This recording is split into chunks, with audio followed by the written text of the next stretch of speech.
And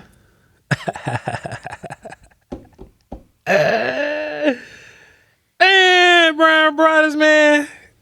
Ain't nobody worry about no Cowboys, man. It's draft season, Bryan Broaddus. Yeah. We about to start talking about some players. I like this. We about to start talking about I like some what you're players. about to do. We're still going to ease everybody into it. We're going to ease everybody into it. But before long, we're going to be breaking down 10 guys a week. Yeah. Sometimes we might venture into 11. We're going to start crossing names off, and it's going to be good to go. Chat. I know this is your first time here in the Crown Global Media side, and that's okay. But typically what we do is me and Bryan are going to collaborate on players, and we're going to break them all down. I know a lot of programs like to go, well, give me your top 5, give me your this, give me this. I think you miss on guys that way, doing shows like that. I think when you have a list and you just go down the list, you don't miss guys. You don't miss guys, you know. So here at the Doin Alright podcast, Bryan put me up on this. We want to give these guys their due. You know what I'm saying? So we're going to talk about all these guys here, Bryan. Also, how this kind of works is me and Bryan going to be reading the comments every single time something like this drops. We want to know what you guys think of the players that we're breaking down here. So we got three players today. You can go in the chat. You can rank those guys if you like. You could talk about if Bryan is wrong, if I'm right, if I'm wrong, if Bryan's right, whatever you think. If some other platform got it wrong, let us know. Go in the comments and me and Bryan will engage you. Bryan. Yes, sir. We're going to be working off PFF's list, okay? Sounds good. PFF's top big board there. And, you know, the more this thing moves around, I got you. I'll bring the names to you. Safety, Caleb Downs from Ohio State. He's listed as PFF's #1 player on their big board. So we kind of gonna jump into it, talking about him, Bryan Broaddus. Now, this is what I did, what I found interesting, right? Yeah. First and foremost, I hate safeties. Can't stand them. Yeah. I don't like safeties at all. But what you got to do with safeties is you have to get real thorough with them. You have to watch multiple games of them sometimes, right? I can watch 3 games of an offensive lineman, maybe 2 sometimes, and get a good feel about who you are. But safeties, how they kind of operate, is so much change that happens within different defenses that they run, or different whatever. The guys are, you just need to watch more games, Bryan. Bryan, I watched damn near 7 games. Of Caleb Downs. He was fun to watch. He is fun to watch. I watched some this year, and I watched some of his postseason playoff stuff. Good. That's a good thing to do. From last year, Bryan. Good thing to do. Playoffs are important to us, Bryan. Yeah. So basically what I see from Caleb Downs, I see a dude that plays everywhere. Yes, sir. Literally everywhere. I like him as a deep cover 2 type free safety. Coming off the hash. I like him as a deep cover 2 strong safety. I like him as a walk down strong safety, Bryan. Very good versus the run. Very good blitzer. Bryan, sometimes they'll have him, they'll put 2 safeties and walk him as a middle, deep kind of Tampa 2 displaced type safety, robber type guy. Robber type guy. Other times they'll walk him down as a linebacker, Bryan Broaddus. Right. Other time they'll walk him down as a nickel corner. Right. As a nickel corner, depending on the matchup there. That's kind of where I'm at with it, right? I'll love him as a nickel corner if it's versus a tight end or like a big slot kind of guy, right? I don't want him dealing with shifty, too fast kind of dudes, there right? You go. As a man cover guy, only big dudes. But in zone, I like his instincts. He's always around the football. He's flying to the football, Bryan Broaddus. I think he can play in any coverage. I don't want him as a single one high guy, right? But as long as he gets to play a hash, I think he's good with that, right? Yeah. Not super rangy, but if I can make comparisons, because I don't do player comparisons directly, but he's like a Brian Branch with some more measurables to him. Sure. You know what I'm saying? Arms are a little longer. I think he's a little taller too. 6 foot, 205. You know what I'm saying? Something like that. You know, Bryan, looking at Caleb Downs, he's a guy that he's a chess piece for your defense, right? Typically, I think safeties are luxury players. You know what I'm saying? I want my D tackles to be good first. I want my pass rush, my linebackers, then my corners to be good. But if you look at how Branch is used by the Lions, he's kind of like a corner sometimes for you. Yes. He's kind of like a linebacker sometimes for you. Right. Now, I don't know how much linebacker he'll be playing in the league, Bryan. Right. But I see a bunch of playing in the box. Yeah. Great versus the run. Yeah. And just roaming around finding the football. Super smart player too, Bryan. High IQ football player. Super smart player. And when he's passing guys along in coverage, this is something that means a lot to me because Flus is my defense coordinator now. When he's passing guys along in coverage, he don't just let them go. He hands. Moving around, physical. Communication, talking to guys, right? Plus, he's leadership dude. I think that's something that's going to matter to a lot of these coaches, Bryan. We saw a lot of good players in the draft last year kind of fall because of It could be IQ, it could be leadership, it could be, character, whatever, right? I think he's a high character dude based on what I've kind of seen from him, Brian. Knockout over pick. I don't know where he's going to fall in the draft because safeties typically fall, right? But he's a one on my board. Do you kind of feel like, though, that he might be one of the best players in the draft? I would say so. That people up at high of the board, and he's probably going to go higher than where Dallas maybe is going to pick because of people will value him. I think you get an excellent job with the player and how he is. But do you feel like, though, that he, we kind of talk about there was always players that were kind of placed where Dallas was going to pick and other teams. This guy will probably go a lot earlier than where Dallas is going to end up picking with their first pick, don't you think? I agree, Brian, but I'll tell you what, teams suck at drafting. So you're thinking maybe like when we saw Derwin James fall one time at Florida State. So watch this. Derwin James fell to 22. Yeah. Brian Branch fell to 45. There you go. Think about Kyle Hamilton too, right? Yeah. Coming out of Notre Dame, Kyle Hamilton was another one of these type dudes, but you don't take safeties all that early. I think Kyle Hamilton fell like 12 or like 15 or something, right? So I think Caleb Downs can be there for you, Brian. Even if he's one of the best players on the board, I think he possibly could fall. I'll tell you what, I think he might be one of the best players in their stack. Yeah. When teams start to put together their stack, they're going to look at where Caleb Downs is going to be in that stack, and I think as those tags start coming off, I think Caleb Downs is going to be in the middle of that. I think you nailed this player. And I'm gonna say something to you that's near and dear to your heart. Yes, sir. My man Voch Lombardi is chasing smoking briskets perfectly. Cooking briskets, right? Yes, sir. My chase is I'm looking for the next Darren Woodson, yes, sir, the next Bryan Branch. Yes, sir. That's where, and when you bring up Bryan Branch, the chase for looking for the perfection that you had. And Voch, he'll go and he'll study all the techniques, everything. Watch all the videos. You're going to watch. He watched 7 games of this player. That's what you're going to have to do. Because he did something different every time. That's the whole thing about this guy. He did something different every time. To me, that's where I think when you start to talk about safeties and like, well, I'm not going to take a safety in the first round or I'm not going to take one at the 12th or 14th pick. I'm not going to do that. Yeah. No. You're taking a weapon with this guy. Because you go back and watch him play. This guy was a star from the jump. I mean, he started at Alabama, same school as Bryan Branch, benefited from that. He plays for a pro coach right now in Matt Patricia. So he understands that element of the game. This guy processes information quickly. He's got a high football IQ. You mentioned that.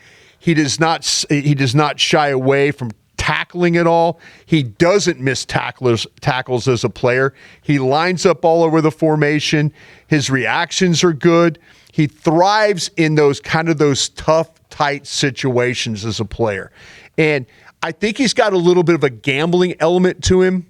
And I mean that as he will read bait, take a chance kind of guy. He'll go. He'll seize, he'll go.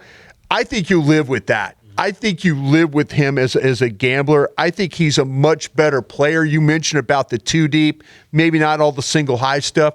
The more that he's around the line of scrimmage, I think the better of the player that he is. But this guy is a weapon in every sense of the word. Brian, there will be some games where the Cowboys will go into a game, they'll go into it like Green Bay or something. Yeah. We were like, all right, who's going to cover Tucker Kraft? Right. Who's going to be the guy to cover the tight ends this week, right? Yeah. And we'll be like, we don't have a guy that can cover them. A Jordan Lewis position. Sure. Yeah, it used to be, yeah. I think Caleb Downs is perfect for that, bro. Absolutely. I think he's perfect for that. And honestly, I think because he's not a true free, I think he's going to fall, Brian. Teams are going to get these quarterbacks. And you think they're going to overthink this one? Brian, teams are going to go after these quarterbacks. Some of these offensive linemen are going to go up the board. It's a lot of pass rushes. Yeah. They're going to go up the board. Oh, no, we've done a lot of ends already. Brian, I think we're going to be staring Caleb Downs in the face. And I take him. Yeah. Even though I think safety is a luxury position. Yeah. And look, people misunderstand me when I say this. I'm not saying don't draft safety at all. I just wouldn't want to draft a safety if my pass rushes are bad and my corners are bad and my linebackers are bad. I wouldn't want to draft a safety first. That's why, and look, this is a show for all teams. This is all 32 show or whatever, but just Cowboy-wise, right? I would love it if Jerry went super aggressive signing free agents. Yeah. Signing. So when you walk into this thing, you go, damn, we can afford to get a safety. Yeah. We got a pass rusher, we got a corner, we got a linebacker. Yeah. I like him, Brian. He's a first-round player on my board. I'm sure he's a absolutely first-round player. I'll say this, though, real quick. I think Dallas needs to get better up the middle of their defense. I think they've gotten better at tackle. I think they could address the linebacker spot, whether that's free agency or with the draft, with maybe that second first-round pick. Yeah. But if you gave me a chance to get a Caleb Downs, I feel like right off the jump, I'm better at tackle, I'm better at safety, and let me work on the linebacker or the inside. I'm going to be better up the middle of my defense, which has been a problem. Something else too that's important to me, and I'm gonna let you talk about this next guy, Caleb, and this next guy. They both play in a ton of big games. Real competition. Ton of big games. There's real competition, absolutely, Brian. Absolutely. We gonna get to a point where we watching some player from Tulane. I'm like, hey man, I like him, but he ain't really played nobody. Yeah. Brian, these Ohio State dudes this year and last year, like I said, SEC talent, Big Ten talent. Absolutely. They play them all. Yep. Brian, tell us about Arvell Reese, though, the linebacker from Ohio, the linebacker pass rusher. Yeah. First of all, how about this, Brian? Because this is where everybody's conversation going to start. Is he a linebacker or is he an edge to you? And then just tell us. I got him listed as an outside linebacker. Voch is where I've got him. It's 6'4", it's 243 pounds. I don't think you could draw him up any better looking than this guy, Voch. Yeah. When you watch him on tape, he is one of the prettiest players you'll ever see physically, how he looks. He's got the length for the position. I mean, he can – the things that he could do playing linebacker but also rush the passer. He's got those kinds of traits where you talk about juice for the position. He can really cover some ground as a player. He's got a feel for how to diagnose the run schemes, win with speed. He plays with lateral agility. He's going to go. I mean, I'm super impressed with the way he was able to chase downhill, close downhill with that. The ball carriers run in space, and then he's right there on top of them. He's got that raw strength. He plays with power. He plays with force. He's got a low center of gravity for a guy that's 6'4". He gets hands on blockers. He gets rid of them. I love this guy. I mean, when you start to talk about if you want somebody to play, we always throw that term out, the guy play a spy. Yeah. This guy can play as a spy because he has that ability to close, but he also has the ability to stay on his feet, to read it, and to go. But man, you could watch him rush against off the edge. He overwhelms tackles.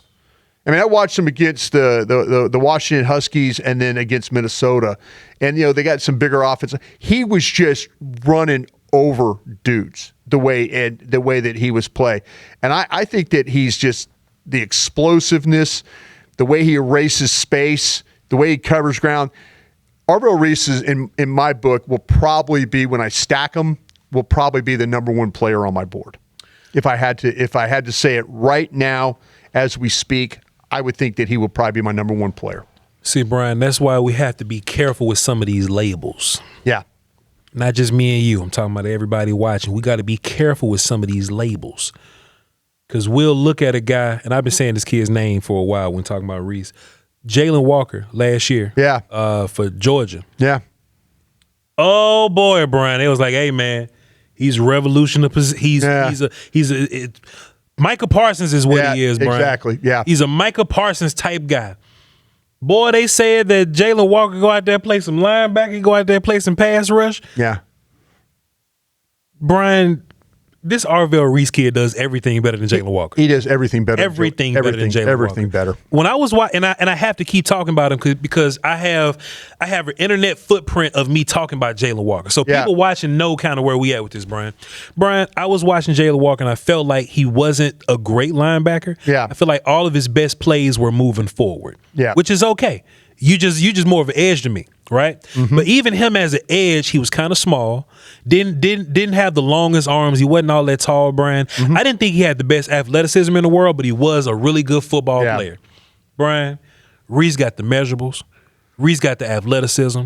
Reese can legitimately run sideline to sideline, Brian. Reese looks comfortable in coverage. Mm-hmm. Reese walked down. This is something that you taught me how to do in my notes. I watched Texas, Washington, Penn State, Illinois. There you go. Bryan beat the hell out of all of them. Yeah. In multiple ways. Yep. Whether it be dropping back in coverage, whether it be running down a running back, which I think is the most important. Anybody can go out there and pass rush. Right. If you're a good, talented pass rusher, anybody can go pass rush. Right. But he's diagnosing the counter, thumping the pullers, getting on the other side of down blocks. If you're trying to outside zone him, he's getting to the outside. He can legitimately play linebacker. But then he can legitimately play against your best tackles. Right. Texas, Washington, Penn State, Illinois. Yeah, absolutely. Indiana. Yeah. I watched that game. So I got to put it in there. Your best tackles, Bryan. Yeah. The best tackles in the country. Yeah. And he's making them look foolish, bendy, getting on the back hip, Bryan, working the hands. So if you draft him and you say, all right, you only playing edge, cool. Yeah. Because he can handle that. If you draft him and then say, hey, you're going to play linebacker and you're going to blitz and be cool. Yeah. Hey, we're going to put you at Mike sometimes and let you spy. Cool. Yeah. He can do it all. You say Arvell Reese is possibly your best player. Let me be a little messy right now. If I'm the GM, make the argument of why I should draft Reese over Downs, Caleb Downs. Oh, because on the stack. We putting together the stack. Yeah. My last name is Jones. Why do you have Reese over Caleb Downs on the stack? So Pro Football Focus, who were running their list, they've got Downs over Reese. Yep. And to me, I look at this, everything you just described about with Reese, I believe Downs can affect the way that teams play offense. Sure. I think this guy does it at a whole other level. Yeah. I think when you start to talk about his ability to play as a pass rusher, I think it's got some rare traits. You want to play him at linebacker, I think he's got some rare traits there as well. Yeah. This guy is a disruptor. Downs is a disruptor. I think this guy is a disruptor on a whole nother level as a player. I would have, if you gave me the choice between the two, which you have, and we're going to have a lot of these days where we'll be compared, well, how about these three guys or these three guys? Yeah. You're going to have those days. I would take Reese over just because of how disruptive he is in these games. Yeah. And you could watch him.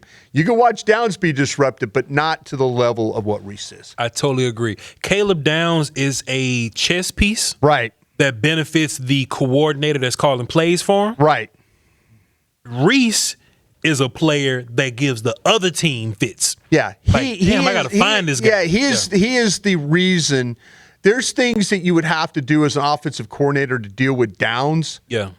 Reese is now you have to set your whole offensive game plan to account for him. Totally different dude, Bryan Broaddus. Totally different dude. Fantastic stuff. Let's talk about PFF's third guy. I think is where it's going to get a little interesting right here, Bryan. Ruben Bane. He's a guy that's third on their board, and I remember some of the early talk about Bane is that people were saying that he was the best player in the draft, and he was kind of impacting everything in that way. Went back and watched a little bit of Bane. I could see why early in the season people would think that way, right? Had a big game versus Notre Dame in week 1. Right. Clutch plays, played some other little school, played USF or whatever, Florida. And he had some great days versus those teams. Right. Then Bane's production kind of fell off a little bit, right? But watching the film or whatever, Bryan, just kind of breaking it down. Ruben Bane is a guy, he's going to be more of a power rusher for you, Bryan. Yes. I watched Notre Dame, South Florida, and Florida State. Okay? There you go. Yep, got him. I think he's really good versus the run, Bryan. I think he has a good feel for the run. Yeah. He's going to be a dude that has a low center of gravity, right? Bryan. So it's going to be harder for offensive linemen to move him because he's low and he's like strong, powerful guy. Right.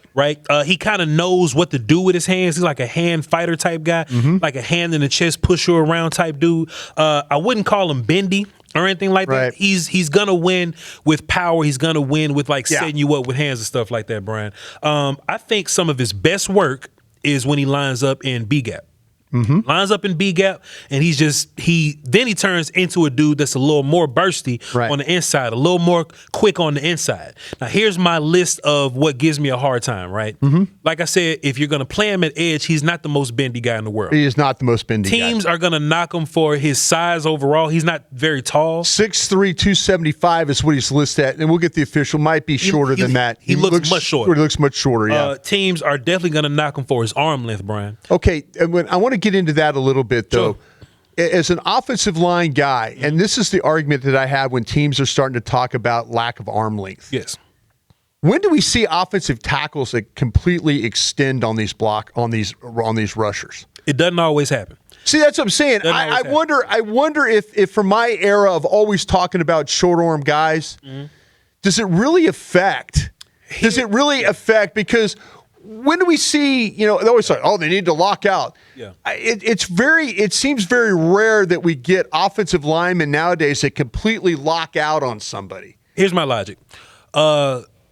Offensive players use arm length as a defensive tactic. Sure. Defenders use arm length as an offensive tactic, right? So if I'm a defender attacking an offensive lineman, I'm using arm length to separate, right, get your hands off of me, you know what I'm saying? Just kind of keep you away.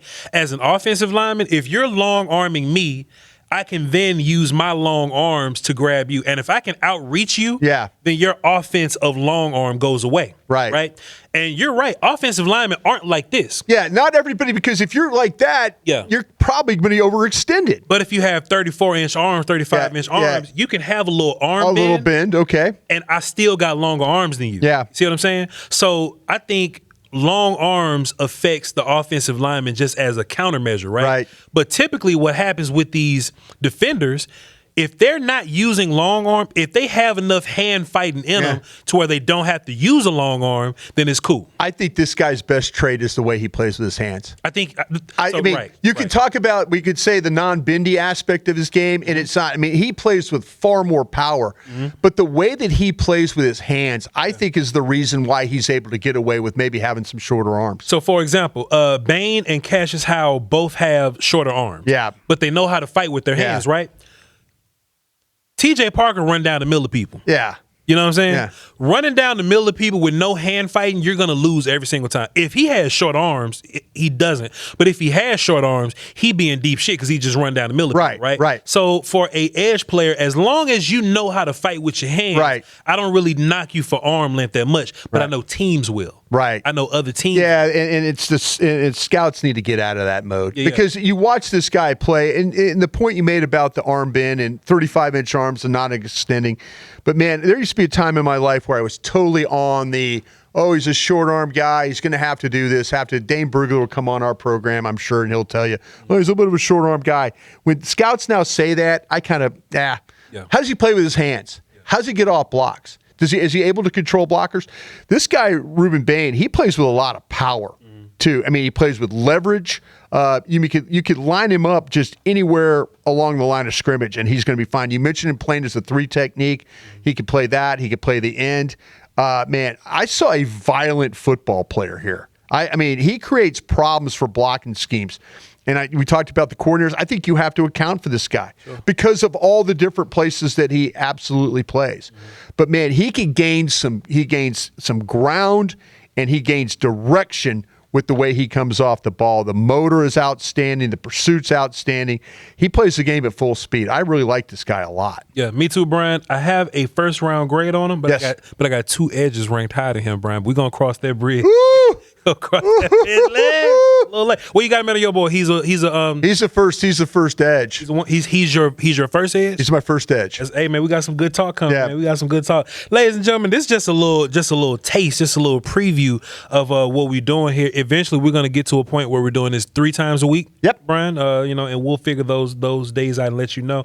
But hey, hang around. Draft time is on the way. We're gonna be breaking down players for you just like this. Our boards, we're kind of putting them together. Yeah. When I get to about 50 guys, I'm just going to put the link out and just kind of let y'all look, but it ain't ready. We kind of building it right now. But go in the comments right now and tell us where we were wrong, tell us where we were right, and what you kind of think of these guys. If you only want to talk about one player, if you want to talk about all 3, knock yourself out. Me and Brian will be in the comment section reading what y'all got to say. Thank y'all so much. CrownGlobalMedia.com, that's where our merch is at. That's where the links to the socials is at. That's where all the other content is at. So go over there and check us out. That's Bryan Broaddus. I'm Voch Lombardi, and we'll catch y'all next time. Crown.